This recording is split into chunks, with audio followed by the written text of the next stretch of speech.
We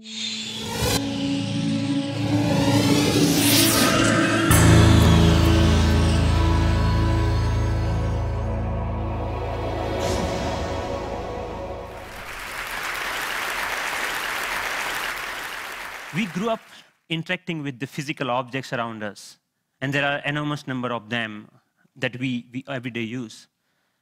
Unlike our most computing devices, these objects are much more fun to use with. When you talk about objects, one another thing automatically comes attached to that thing, and that is gestures, how we manipulate these objects, how we use this object in everyday life. We use gestures not only to interact with these objects, but we also use to interact with each other.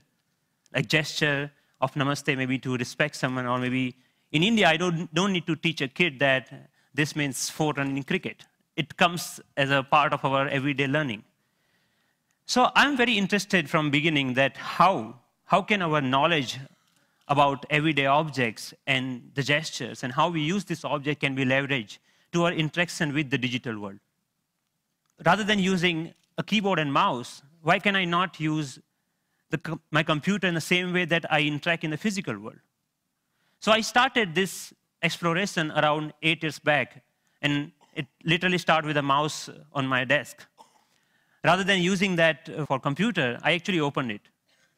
And most of you might be aware that in those days, the mouse used to come with a ball inside, and there are 2 rollers that actually guides the computer that where the ball is moving and accordingly where the mouse is moving.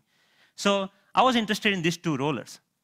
And I actually wanted more, so I borrowed another mouse from a friend, never returned him, and I have now 4 rollers. What interestingly I did with these rollers is basically I took them off from these mouses and then put in a one line. It had some strings and pulleys and some spring. And what I got is basically a gesture interface device that actually acts as a motion sensing device made out of $2. So here, whatever movement I do in my physical world is actually replicated inside the digital world just using this small device that I made around 8 years back in 2000. Because I was interested in integrating these 2 worlds, I thought of sticky notes. I thought, why can I not connect the normal interface of physical sticky note to our digital world? A message written on a sticky note with my mom on a paper can come to an SMS, or maybe a meeting reminder automatically syncs with my digital calendar. And a to-do list automatically syncs with you. But you can also search in the digital world, or maybe you can write a query saying, what is Dr. Smith's address? And this small system actually prints out. So it actually acts as a paper input-output system, just made out of paper. In one another exploration, I thought of making a pen that can draw in 3 dimensions. So I implemented this pen that can help designers and architects not only think in 3 dimensions, but they can actually draw so that it's more intuitive to use that way. Then I thought, why not making a Google map, but physical world? Rather than typing a keyword to find something, I put my objects on top of that. If I put a boarding pass, it will show me where is your flight gate. A coffee cup will show you where you can find more coffee, or where you can trace that cup. So this was some of the earlier explorations I did, because the goal was to connect these 2 worlds seamlessly. Among all these experiments, there was one thing very common. I was trying to bring a part of the physical world to the digital world. I was taking some part of the objects or anything intuitiveness of the real life and bringing them to digital world.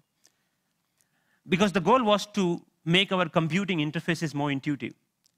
But then I realized that we humans actually are not interested in computing. What we are interested is in information. We want to know about things. We want to know about dynamic things going around. So I thought about last year, in the beginning of the last year, I started thinking that why can I not take this approach in reverse way? Maybe how about I take my digital world and paint the physical world with that digital information?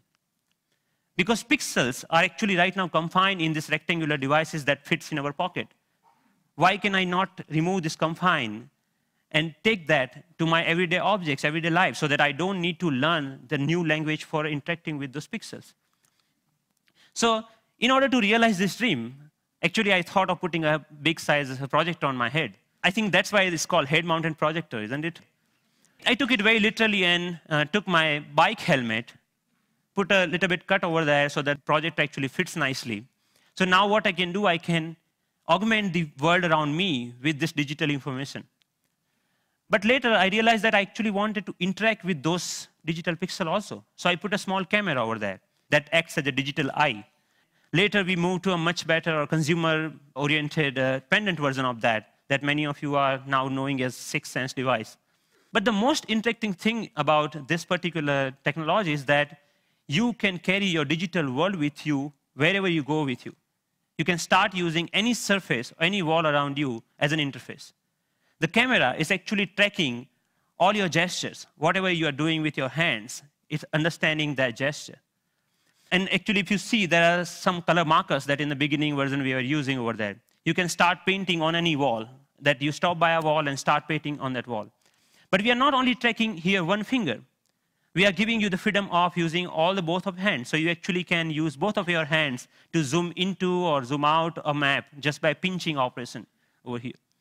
The camera is actually doing getting all the images. It's doing the age recognition and also the color recognitions, and like so many small algorithms are going inside. So technically, it's a little bit so complex, but it gives you an output which is more intuitive to use in some sense. But I'm more excited that you can actually take it outside.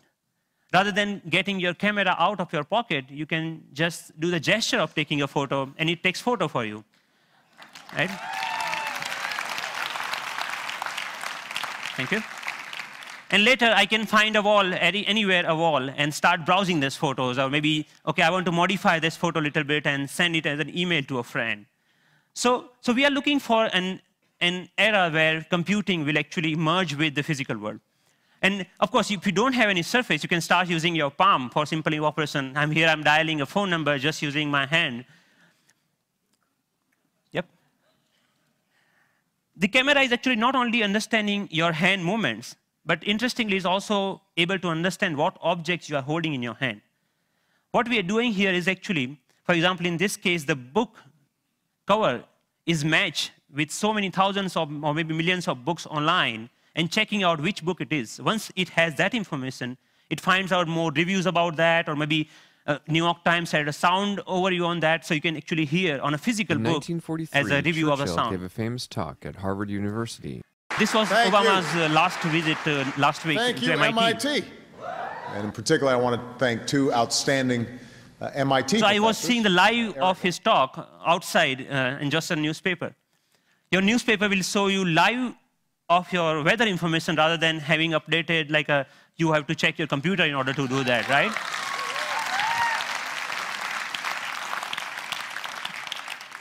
When I'm going back, I can just use my boarding pass and to check, oh, my flight has been how much delayed. Because at that particular time, I'm not feeling of opening my iPhone and checking out a particular icon. And I think this technology will not only change the way, yes, it will change the way we interact with people also, not only the physical world. The fun part is like I'm going to Boston Metro and playing Pong game inside the train on the ground, right? And I think the imagination is the only limit of what you can think of when this kind of technology merging with the real life. But many of you argue, actually, that all of our work is not only about physical objects. We actually do lots of accounting and paper editing and all this kind of thing. What about that? And many of you are actually excited about the next generation tablet computers to come out in the market. So rather than waiting for that, I actually made my own and just using a piece of paper. So what here I did is remove the camera. All the cameras, webcam, have a microphone inside that camera. I removed that microphone from that. And that, just pinch that, like just make a clip out of that microphone and clip that to a piece of paper, any paper that you found around. So now the sound of the touch is exactly getting me when exactly I'm touching the paper. But the camera is actually tracking where my fingers are moving. You can, of course, watch movies. Good afternoon. My name is Russell, and I am a wilderness explorer in Tribe 54. And you can, of course, play games. Here, the camera is actually understanding how you're holding the paper and playing the car racing game.